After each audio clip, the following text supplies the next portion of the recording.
दोस्तों, क्या आप तैयार हैं एक और महाकाव्य मुकाबले के लिए?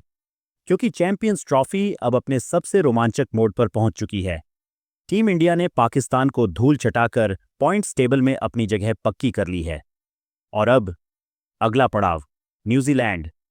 जी हां दोस्तों, अब से कुछ ही घंटों बाद कप्तान रोहित शर्मा की सेना मैदान में उतरेगी और इस महामुकाबले के लिए पूरी तरह से तैयार है। बीसीसीआई ने साफ कर दिया है, न्यूजीलैंड के खिलाफ ये मुकाबला सिर्फ एक मैच नहीं बल्कि एक मिशन है। और सबसे बड़ी खबर, जसप्रीत बुमराह की वापसी। भारत के सबसे खतरनाक तेज गेंदबाज, जिनकी स्विंग और पेस से बल्लेबाजों की रातों की नींद उड़ जाती है। पहले ही ओवर से दबाव बनाना हो या फिर विरोधियों को बैकफुट पर धकेलना, बुमराह से बेहतर कोई नहीं जानता। इस मुकाबले में जसप्रीत बुमराह 101% देने वाले हैं, क्योंकि यह मैच सिर्फ एक जीत नहीं बल्कि टीम इंडिया के लिए अपनी बादशाहत साबित करने का सुनहरा मौका है। तो दोस्तों, क्या आप तैयार हैं इस महामुकाबले के लिए? क्या भारतीय टीम इस बार भी इतिहास रचेगी? आपकी राय क्या कहती है? कमेंट में बताएं और क्रिकेट की हर बड़ी अपडेट के लिए चैनल को सब्सक्राइब करना ना भूलें। अब सवाल यह है, यह महामुकाबला कब और कहां खेला जाएगा? तो दोस्तों, 2 मार्च 2025 को दुबई इंटरनेशनल स्टेडियम में यह महायुद्ध खेला जाएगा। भारतीय समयानुसार टॉस दोपहर 2 बजे फेंका जाएगा और मुकाबला 2:30 से शुरू होगा। अगर वनडे इतिहास पर नजर डालें तो आंकड़े बेहद दिलचस्प हैं। अब तक भारत और न्यूजीलैंड के बीच कुल 118 वनडे मुकाबले हो चुके हैं। भारत ने 60 मुकाबले जीते हैं, जबकि न्यूजीलैंड ने 50 बार बाजी मारी है। दोस्तों, इतिहास कुछ भी कहे, लेकिन इस बार भारतीय टीम अपने फॉर्म में है और जीत की प्रबल दावेदार मानी जा रही है। तो क्या इस बार भारत न्यूजीलैंड को हराकर सेमीफाइनल की ओर एक और कदम बढ़ाएगा, या फिर हमें किसी बड़े उलटफेर का गवाह बनना पड़ेगा? तो दोस्तों, महाटक्कर का वक्त आ चुका है। इस हाई वोल्टेज मुकाबले के लिए भारतीय कप्तान रोहित शर्मा और उपकप्तान शुभमन गिल ने मिलकर एक घातक प्लेइंग 11 का ऐलान कर दिया है। और जैसे ही इस लिस्ट पर नजर डालते हैं, एक बात साफ हो जाती है, भारतीय टीम जीत के परचम को लहराने के लिए पूरी तरह तैयार है। सबसे पहले ओपनिंग की जिम्मेदारी एक बार फिर कप्तान रोहित शर्मा और उपकप्तान शुभमन गिल के कंधों पर होगी। अगर रोहित शर्मा की बात करें तो उनका फॉर्म किसी तूफान से कम नहीं। पिछले मुकाबले में उन्होंने टीम को धमाकेदार शुरुआत दिलाई थी। हालांकि वो अपना अर्धशतक पूरा नहीं कर पाए थे, लेकिन जो तबाही उन्होंने मचाई थी उसे हर कोई याद रखेगा। इस समय रोहित शर्मा का बल्ला T20 मोड में चल रहा है। चाहे वनडे हो फिर कोई और फॉर्मेट, वो मैदान में आते ही तबाही मचा देते हैं।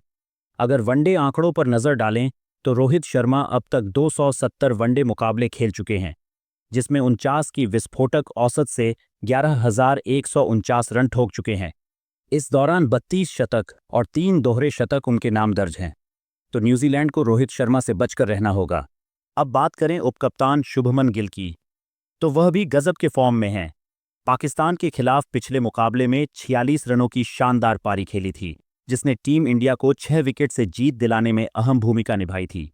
वनडे इंटरनेशनल में शुभमन गिल अब तक 52 मुकाबले खेल चुके हैं, जहां उन्होंने 62.5 की बेहतरीन औसत से 2,734 रन बनाए हैं। इस दौरान 8 शानदार शतक और एक दोहरा शतक उनके बल्ले से निकला है। तो इस शानदार फॉर्म को देखते हुए शुभमन गिल पर शक करना सरासर गलत होगा। और अब तीसरे नंबर पर वो नाम जिसे सुनते ही गेंदबाजों की रातों की नींद उड़ जाती है, किंग कोहली। अगर विराट कोहली मैदान पर हैं तो इसका सिर्फ एक ही मतलब है, जीत करीब है। पाकिस्तान के खिलाफ उन्होंने शानदार शतक ठोककर टीम इंडिया को जीत दिलाई थी, और अब न्यूजीलैंड के खिलाफ भी उनका बल्ला गरजने के लिए तैयार है। अगर विराट कोहली के वनडे आंकड़ों पर नजर डालें तो उन्होंने अब तक 299 वनडे मुकाबले खेले हैं, जहां 58 से ज्यादा की औसत से 14,500 रन बना चुके हैं। इस दौरान 73 अर्धशतक और 51 शतक उनके नाम दर्ज हैं।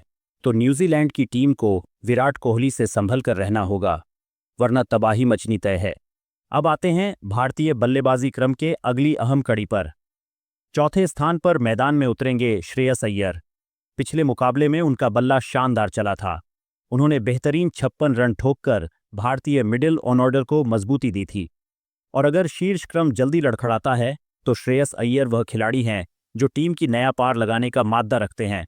अगर वनडे आंकड़ों पर नजर डालें तो श्रेयस अय्यर ने अब तक 67 वनडे मुकाबले खेले हैं, जहां 47+ की शानदार औसत से उन्होंने 2623 रन बनाए हैं।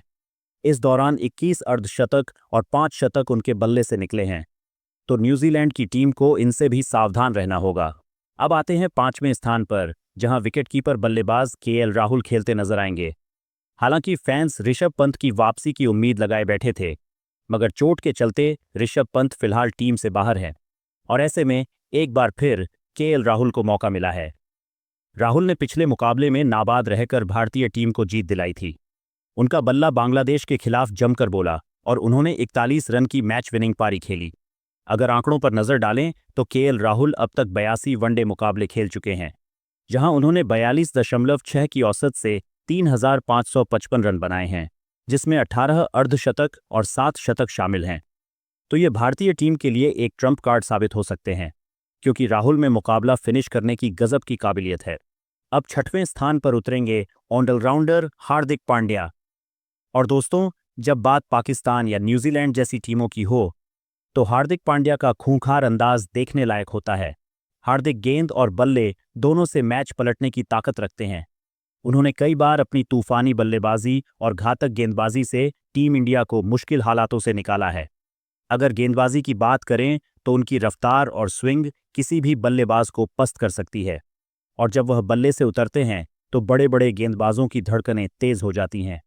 अगर हार्दिक पांड्या के रिकॉर्ड देखें तो उन्होंने 91 वनडे मुकाबले खेले हैं, जहां उन्होंने 9 विकेट चटकाए हैं और 33 से अधिक की औसत से 1813 रन बनाए हैं। तो न्यूजीलैंड को इनसे बचकर रहने की जरूरत है। अब 7वें स्थान पर मैदान में उतरेंगे तूफानी ऑलराउंडर अक्षर पटेल। पिछले मुकाबले में उन्होंने घातक गेंदबाजी करते हुए एक अहम विकेट झटका था। वहीं बल्लेबाजी में भी वह मिडिल ऑर्डर में आकर भारतीय टीम को एक शानदार विकल्प प्रदान करते हैं। तो अक्षर पटेल का मैदान पर होना भारतीय टीम के लिए हमेशा फायदेमंद साबित होता है। अब बात करते हैं 8वें स्थान पर आने वाले मैन ऑलराउंडर की। जी हां, हम बात कर रहे हैं रविंद्र जडेजा की। अगर आप सोच रहे हैं कि जडेजा सिर्फ एक शानदार गेंदबाज हैं, तो आपको ये नहीं भूलना चाहिए कि उनकी बल्लेबाजी में भी गजब का आक्रामक अंदाज है। वो खतरनाक बल्लेबाजी कर कई बार फिनिशर की भूमिका अदा कर चुके हैं, और उनकी मौजूदगी का मतलब यह है कि भारतीय टीम की बैटिंग लाइनअप 8वें स्थान तक गहरी बनी रहती है। रविंद्र जडेजा की स्पिन गेंदबाजी दुनिया के सबसे बेहतरीन बल्लेबाजों को पस्त कर चुकी है, और जब बात सिक्सर मारने की आती है तो वो भी जडेजा का मजबूत हथियार है। अब आते हैं भारतीय गेंदबाजी आक्रमण पर, जहां 9वें स्थान पर एक बड़ा बदलाव किया गया है। कुलदीप यादव को इस मुकाबले से बाहर कर दिया गया है और उनकी जगह ली है वरुण चक्रवर्ती ने। वरुण चक्रवर्ती एक रहस्यमयी स्पिनर, जिनकी घातक गेंदबाजी के सामने दिग्गज बल्लेबाज भी संघर्ष करते नजर आते हैं। मौजूदा समय में जिस भी मुकाबले में इन्हें मौका मिला, वहां इन्होंने अपनी फिरकी से विपक्षी टीम को पूरी तरह से तहस नहस कर दिया। जब पिछली कुछ T20 सीरीज में इन्हें मौका दिया गया था, तो इन्होंने शानदार गेंदबाजी से टीम इंडिया को एकतरफा जीत दिलाई थी। और खास बात यह है कि न्यूजीलैंड बल्लेबाजों के पास वरुण चक्रवर्ती की गेंदबाजी को खेलने का कोई अनुभव नहीं है, यानी यह भारतीय टीम के लिए एक छुपा रुस्तम साबित हो सकते हैं। अब 10वें स्थान पर मैदान में उतरेंगे तूफानी गेंदबाज हर्षित राणा। बांग्लादेश के खिलाफ जब उन्हें पहली बार आईसीसी टूर्नामेंट में खेलने का मौका मिला, तो उन्होंने अपनी आग उगलती गेंदबाजी से 3 अहम विकेट चटकाकर तहलका मचा दिया, और पाकिस्तान के खिलाफ भी वह अपनी रफ्तार से कहर बरपा चुके हैं। अब न्यूजीलैंड के खिलाफ दुबई की पिच पर कमाल दिखाने की बारी उनकी है। क्या वह एक और दमदार प्रदर्शन करने में सफल होंगे?